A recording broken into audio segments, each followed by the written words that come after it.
आपको लिए चलते हैं जेपी नड्डा सभा में क्या कुछ कह रहे हैं छत्तीसगढ़ में, लिए चलते हैं। 28,000 करोड़ रुपए दे करके इसको भी शुरुआत किया, जिससे 50,000 लोगों को बस्तर और अन्य क्षेत्रों में रोजगार मिलेगा। उसी तरीके से रायपुर डेमू का ट्रेन सर्विस को भी शुरू किया। उसी तरीके से जगदलपुर और दंतेवाड़ा में डबल लाइन के प्रोजेक्ट को श्री गणेश किया। उसी तरीके से हमने फाउंडेशन स्टोन 5 नेशनल हाईवे को रखा और इकोनॉमिक कॉरिडोर बना करके छत्तीसगढ़ का विकास किया है। मैं आपके सामने बताना चाहता हूं, रायपुर से लेकर धनबाद इकोनॉमिक कॉरिडोर ये छत्तीसगढ़ की तस्वीर को बदल डालेगा और विकास की एक नई कहानी लिखेगा। उसी तरीके से रायपुर से विशाखापट्टनम का इकोनॉमिक कॉरिडोर आप देखते हैं कि नहीं देखते हैं? 4 लेन 6 लेन दिखता है कि नहीं दिखता है? दिखता है कि नहीं दिखता है? सड़कें दिखती है कि नहीं दिखती हैं? आपको जानकर खुशी होगी 3,500 किलोमीटर प्रधानमंत्री ग्रामीण सड़क योजना में छत्तीसगढ़ में हम लोगों ने ग्रामीण सड़कें बनाई हैं और 3,300 हमने नेशनल हाईवे बनाया है छत्तीसगढ़ में। ये हमने काम करके दिया है। इसलिए जब हम अपना रिपोर्ट कार्ड रखते हैं तो हमेशा पूरी ताकत के साथ जो सच्चाई में काम किया है उसको आपके सामने रखते हैं। जब मैं विनोद की बात करता हूं, विनोद खांडेकर जी की, बताइए ये सभ्य आदमी है कि नहीं है? बताइए ये लोगों की सेवा करते हैं कि नहीं करते हैं? बताइए इन्होंने आपकी सेवा की है कि नहीं की है? बताइए ये भ्रष्टाचार के खिलाफ लड़ते हैं कि नहीं लड़ते हैं? और कांग्रेस का तो कैंडिडेट आने से पहले ही चला गया भ्रष्टाचार के कारण। अब बताइए नौजवान विक्रांत काम करेगा कि नहीं करेगा? करेगा कि नहीं करेगा? ऐसे व्यक्ति को आशीर्वाद देना है कि नहीं है?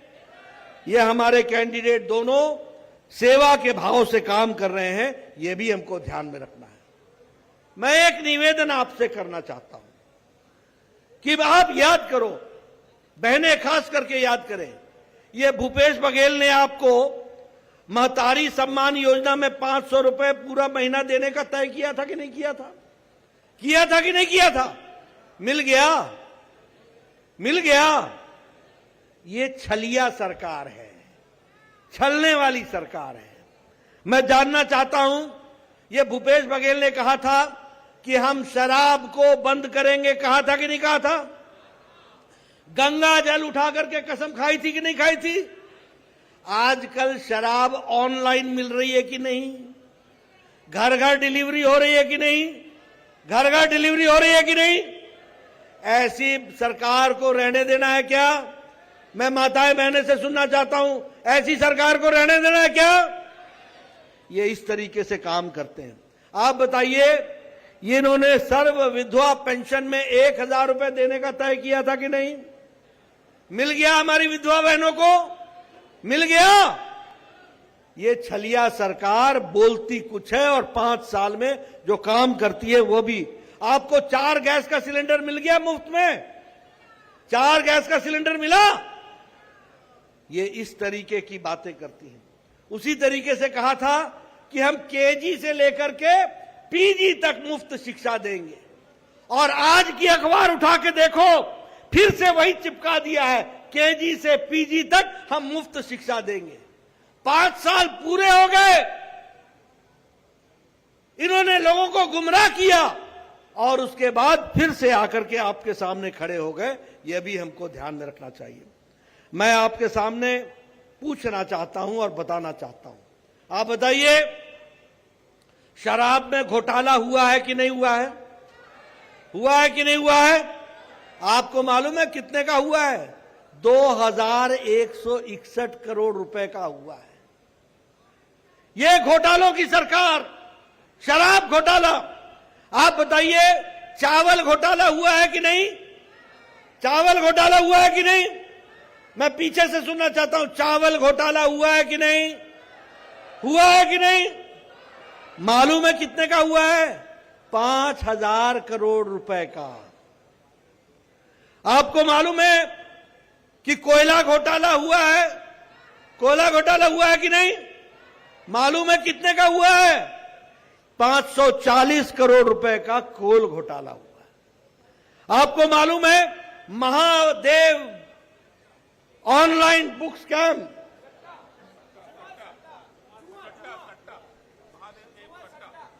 उमा सट्टा,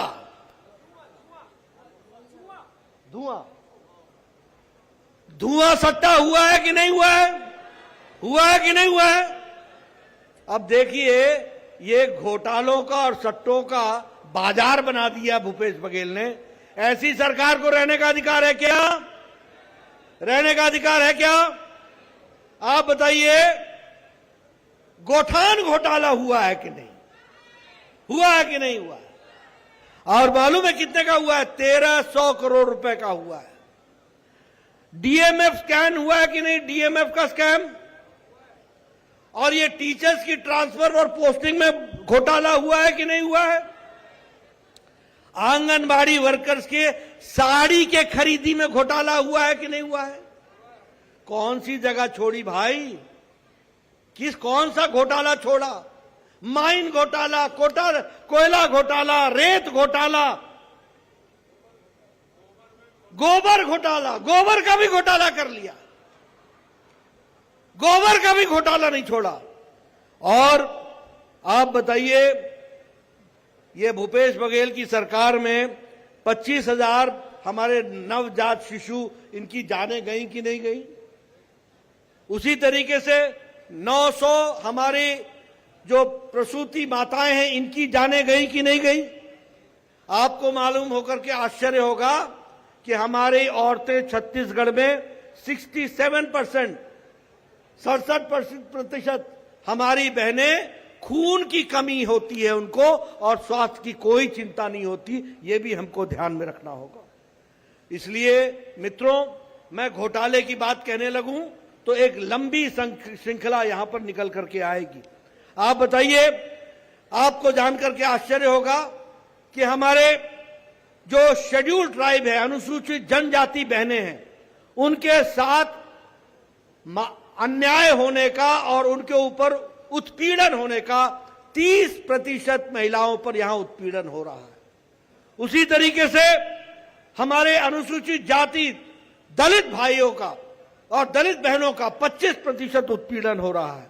और एससी एसटी कम्युनिटी, उनके बारे में चिंता की जा रही है, उनके बारे में चिंता नहीं की जा रही है। यह परिस्थिति आकर के खड़ी हुई है। मित्रों, मैं आपका और ज्यादा समय न लेता हुआ आपसे ये निवेदन करने आया हूं।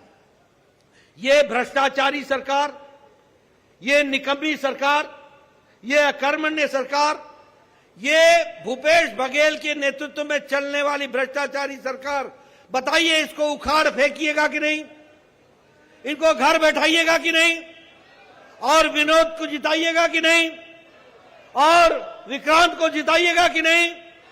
और डोंगरगढ़ को जिताइएगा, खैरागढ़ को जिताइएगा, और छत्तीसगढ़ में कमल खिलाइएगा। इस काम को आप पूरा करिए, यही मैं आपको कहने आया हूं।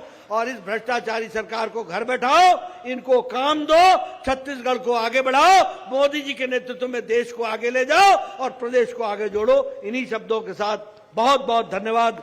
जय भारत, जय छत्तीसगढ़। भारतीय जनता पार्टी जिंदाबाद। अरे अब नहीं सही बो, अरे अब नहीं सही बो। जगत प्रकाश नड्डा जी जिंदाबाद। नरेंद्र मोदी तो जी ये जिंदाबाद। जगत प्रकाश नड्डा को आप सुन रहे थे। जगत प्रकाश नड्डा जो कि आक्रामक अंदाज में नजर आए और वर्तमान कांग्रेस की सरकार को घेरा कई मुद्दों को लेकर वादा खिलाफी का भी आरोप राज्य की सरकार पर उन्होंने लगाया। और लगातार खबरों का सिलसिला जारी है। वक्त एक छोटे से ब्रेक है, जल्द लौटते हैं।